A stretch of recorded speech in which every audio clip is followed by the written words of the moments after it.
প্রিয় দর্শক, ঈদের পরে প্রথম ভিডিও করছি। 3 দিন তো ঈদের খাওয়া দাওয়া ঘোরাঘুরি গেল, তো যথেষ্ট খাওয়া হয়েছে। 5 দিন পর্যন্ত প্রায় পোলাও, মাংস, বিরিয়ানি, এটা সেটা অনেক খাওয়া হয়েছে। তাই ভাবলাম মাংসকে এবার ইস্তফা দিয়ে হালকা কিছু রান্নাবান্না করতে হবে। তো ডাল বসিয়েছি, পাতলা ডাল হবে। এখানে আছে বুটের ডাল, এটা হবে রাতের জন্য, কারণ রাতে রুটি খাবো। এই বুটের ডালের সাথে রাতে বেগুন ভাজি করে নেব। আর দুপুরের জন্য পাতলা ডাল তো করছি, আলু ভর্তা করব, আর দেখা যাক টুকটাক কী করতে পারি। তবে মাংস একদমই চলবে না।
এই হচ্ছে ঈদের 5 দিন পরে দুপুরের সাদামাটা আয়োজন এবং রুচিকর।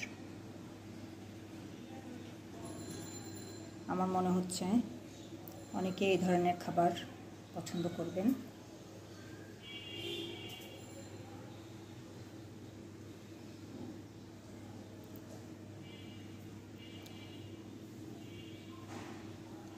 আলু ভর্তা, ডিম ভাজা, পাতলা ডাল, আলু পটল ভাজা, মিষ্টি কুমড়া ভাজা, সাথে আছে ভাত। তাহলে এই পর্যন্তই। আল্লাহ হাফেজ।